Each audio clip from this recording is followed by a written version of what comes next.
అదే కేఎస్ రామారావు గారి స్టూడియో, అది అవుట్డోర్ షూటింగ్ లాగా చాలా షూటింగ్లు జరిగాయి.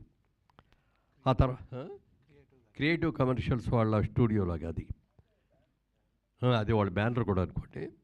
అయితే తర్వాత అది చేతులు మారి మా దగ్గరకు రావటం, మేము దాన్ని డిస్మాంటిల్ చేసి అపార్ట్మెంట్స్ కట్టడం జరిగింది. మనసులో ఆ భావన ఉండేది, అయ్యో ఒక స్టూడియోని మనం చేసాం మన దీనికోసం, ఎప్పటికైనా వీలైతే స్టూడియో కట్టాలి అనుకున్న ఆలోచనతో అక్కడ ఔటర్ రింగ్ రోడ్ రావటం మూలంగా చేయలేకపోయాం. ఈ సినిమా చేసేటప్పుడు మహేష్ బాబు గారు కూడా ఎక్సలెంట్గా ఆయన కోఆపరేషన్ ఇచ్చారు. ఎన్ని డేట్లు కావాలనేది కాదండి, సినిమా బాగా రావాలి అని చెప్పి చేయటం. మరి పాటలకు కూడా ఎక్కడెక్కడికి కూడా వెళ్ళి పాటలు తీయటం కూడా జరిగింది. అలాగే ఒక ఫైట్, క్లైమాక్స్ ఫైట్ గురించి మీకు అందరికీ కూడా తెలిసే ఉంటుంది. ఇప్పుడు ఈ రోజుల్లో చాలామంది చాలా డేస్ తీసుకొని, చాలా కాల్ షీట్స్ తీసుకొని చేస్తున్న మాట వాస్తవమైతే, అప్పటి రోజుల్లో అది 28 రోజులు క్లైమాక్స్ ఫైట్ తీశారు. దానికోసమని యూకే నుంచి ఎక్కడి నుంచి కూడా కెమెరాస్, స్పెషల్ కెమెరాస్ అన్ని కూడా తీసుకొచ్చి దానికోసం ప్రత్యేకమైన సెట్ వేసి ఆ సెట్లో ఇది చేయటం కూడా జరిగింది. సినిమా రిలీజ్ అయిన తర్వాత చాలా మంచి పేరు వచ్చింది. అంటే ఫైనాన్షియల్గా చూసుకుంటే మనకి పెద్ద లాభాలు రాకపోవచ్చేమో కానీ చాలా మంచి పేరు వచ్చింది. ఆ తర్వాత ఈ సినిమా టీవీల్లో వచ్చినన్ని సార్లు ఏ సినిమా కూడా రాపటికి రాలా. చూసినా ప్రతి సాటర్డే సండే వచ్చిందంటే ఏదో ఒక ఛానల్లో ఈ సినిమా వస్తూ ఉండేది.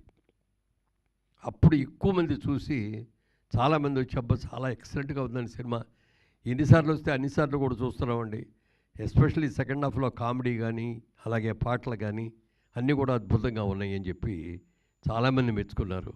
తర్వాత మాకు కూడా ఆ రిలీజ్లో కానీ తర్వాత సేల్ చేసినప్పుడు వచ్చిన రైట్స్తో కానీ ఆ హౌస్ కట్టినప్పుడు దాంట్లో చేసుకున్న షూటింగ్ వెళ్ళిపోరు కానీ మేము ఫైనాన్షియల్గా కూడా బాగానే కవర్ అయ్యాం, ఏమీ ఇబ్బంది లేదు. కానీ మంచి పేరు వచ్చింది, ఒక మంచి సినిమా తీసామని ఒక మంచి పేరు వచ్చింది.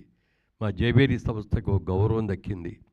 ఈ సినిమాని టెక్నికల్గా కూడా మరి దీన్ని అప్గ్రేడ్ చేసి రిలీజ్ చేయాలి అనే ఉద్దేశంలో, అంటే మా బ్రదర్ కిషోర్ గారు అమ్మాయి ప్రియాంక ఇప్పుడు ఇందాక వచ్చింది, ఇప్పుడు వస్తుంది ఇక్కడికి, తను ఏమేం చేశారు, ఎలా టెక్నికల్గా దీన్ని డెవలప్ చేశారు అనేది నా మాటల్లో కంటే తన మాటల్లోనే ఎక్కువ వినాలి. అది తప్పకుండా ప్రియాంకని వేదిక మీద సినిమా టెక్నికల్గా ఏమేం చేశారో వచ్చి చెప్పాలి.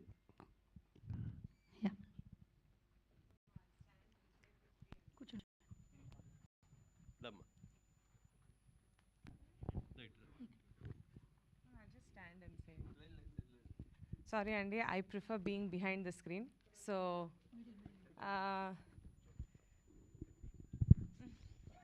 ప్రియాంక ఇక్కడ చదువుకున్న తర్వాత లాస్ ఏంజలస్కి వెళ్ళి తను మాస్టర్స్ చేసి ఇవ్వడం జరిగింది. ఆ తర్వాత మొదటి నుంచి కూడా మనం సినిమా తీస్తున్నాము, మన కంపెనీ సినిమాలతోనే స్టార్ట్ అయింది జైబేరీ అని చెప్పి తనకు కూడా సినిమాలంటే చాలా ఇంట్రెస్ట్. నేను కొద్ది రోజులు ఇక్కడ సినిమా టెక్నాలజీ గురించి నేను స్టడీ చేసి నేను కూడా దాంట్లో అప్గ్రేడ్ చేసుకొని వస్తాను అని చెప్పి అక్కడ ఉండటం. తర్వాత అక్కడే ఒక పెద్ద డిస్ట్రిబ్యూటింగ్ కంపెనీలో కొన్నాళ్ళు జాబ్ కూడా చేసేది. ఎందుకమ్మా మనమే 10 మందికి ఇక్కడ జాబ్ ఇచ్చే అవకాశం ఉండి మనం చేస్తుంటే నువ్వు మన జాబ్లో మన చూసుకోకుండా అక్కడ ఉంటే మన దాంట్లో మనం చేసుకోవడం అంటే కాదు, కరెక్ట్ కాదు. పెద్ద కంపెనీల్లో, ఇతర దేశాల్లో ఉన్న కంపెనీల్లో ఒక ఎంప్లాయీగా నేను చేయాలి అనుకున్నానని చెప్పి దాదాపు 4 years 5 years అక్కడే జాబ్ చేసి వచ్చింది. సినిమా గురించి చాలా బాగా తెలివితేటలు ఉన్నాయి. అయితే మేమందరం కూడా ఈ రియల్ ఎస్టేట్ బిజినెస్లో ఉండిపోవటం మూలంగా కానీ మధ్యలో పొలిటికల్గా నేను వెళ్ళటం మూలంగా కానీ అతడి సినిమా తర్వాత సినిమా తీయలేకపోయాం. అయితే మా ప్రియాంక తప్పకుండా చాలా ఇంట్రెస్ట్ అయింది, ఎందుకంటే జైబేరీ స్టార్ట్ అయింది సినిమాతోటే కాబట్టి సినిమా అనేది ఇప్పటికైనా సరే మనం చేయాల్సిందే అని అనుకున్నాం. అంటే ప్రియాంక ఇప్పుడు జనరేషన్కి సరిపడగా మంచి సినిమాలు ప్లాన్ చేసి తీస్తుంది. తొందరలో మరి అనౌన్స్ చేస్తాం నెక్స్ట్ ఇయర్కో, ఇప్పుడు ఈ ఇయర్కి చేయకపోయినా నెక్స్ట్ ఇయర్ నుంచి మళ్ళీ జైబేరి ప్రొడక్షన్లోకి వస్తుందని చెప్పి మీ అందరికి కూడా తెలియజేస్తున్నాను. సో చెప్పమ్మా. టెక్నాలజీ పరంగా అండి ఐ థింక్ ప్రసాద్ కాప్ దగ్గర పెట్టు. చాలా సహాయం చేశారు. యాజ్ యూ నో 2005లో ఫిల్మ్లో తీసేవాళ్ళం సినిమాని, అప్పుడు డిజిటల్ టెక్నాలజీ లేదు. సో 8K స్కానింగ్ చేసాము రా ఫిల్మ్ని. ఆ 8K స్కానింగ్ చేసి దాన్ని గ్రేడింగ్ చేసి దాన్ని ఇప్పుడు టెక్నాలజీకి కలరింగ్ అన్నీ రీవర్క్ చేసాము. మీరు నమ్మరు, ఆ రీల్ని చూస్తే అది స్కాన్ చేసినప్పుడు ఎంత వర్క్ ఉండిందో. బట్ ఐ థింక్ ప్రసాద్ కాప్లో సాయి గారు అండ్ దెన్ కిరణ్ కుమార్ గారు చాలా సహాయం చేశారు. లేటెస్ట్ టెక్నాలజీతో we have made it 8K quality. Obviously 8K projectors ఇప్పుడు లేరు, సో సూపర్ 4Kలో రిలీజ్ అవుతుంది. సౌండ్ కూడా డాల్బీ అట్మాస్కి అప్గ్రేడ్ చేసాము. So you will definitely enjoy the final fight scene first 15 minutes. అక్కడ మీకు డెఫినెట్గా బిగ్ స్క్రీన్లో you will have an amazing experience. I think నేను 13 ఏళ్ళప్పుడు ఈ సెట్కి వెళ్ళి హోంవర్క్ చేసుకునేదాన్ని సినిమా షూటింగ్ జరుగుతున్నప్పుడు. నేను కూడా మీ అందరితో రిలీజ్ అయినప్పుడు బిగ్ స్క్రీన్లో కూర్చొని చూద్దాం అనుకుంటున్నాను. I hope everyone enjoys and relives some great memories. Thank you.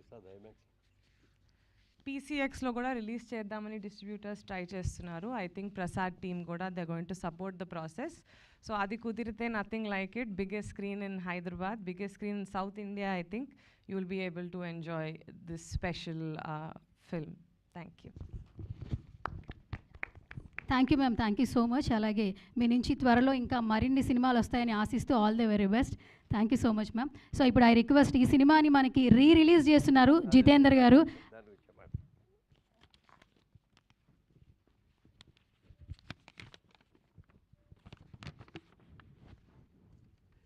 ఈ సినిమాకి రిలీజ్కి చాలామంది దాదాపుగా 2 ఏళ్ళు బట్టి ఇవ్వండి అతడి సినిమా అంటే చూద్దామని అంటూ దాన్ని పక్కకి పోస్ట్పోన్ చేసాం. ఎందుకంటే ప్రింట్ కూడా ఎలా ఉందో తెలియదు, ఇప్పుడు అప్గ్రేడ్ చేయటం కుదురుతుందో లేదో అని అంటే ఆ ప్రియాంక నేను దగ్గరుండి చేస్తానని చెప్పి చాలా ఇంట్రెస్ట్ తీసుకొని చేయించింది. దాంట్లో ఇవాళ రోజున ఇక్కడ కూర్చున్న ఈ మిత్రులు మా అందరిలో కూడా మేము వెస్ట్ గోదావరి నుంచి వచ్చిన వాళ్ళమే, ఏలూరు చుట్టుపక్కల నుంచి వచ్చిన వాళ్ళమే. అనేక సినిమాలు ఇప్పుడు రిలీజ్లో చేస్తున్నారు వీళ్ళందరూ కూడా. వీళ్ళు వచ్చి అడిగితే కాదనలేకపోయాం. తప్పనిసరిగా బాగా చేస్తామండి, బ్రహ్మాండంగా చేస్తామని చెప్పడం. దీన్ని ఎక్సెల్ ఆర్ట్స్ ద్వారా వరల్డ్ వైడ్గా రిలీజ్ చేస్తున్నారు. దీన్ని మళ్ళీ ఒక మంచి సినిమాగా డెఫినెట్గా ఇది చాలా పెద్ద హిట్ అవుతుందని నాకు గట్టి నమ్మకం. ఎందుకంటే ఆ రోజుల్లో బిగ్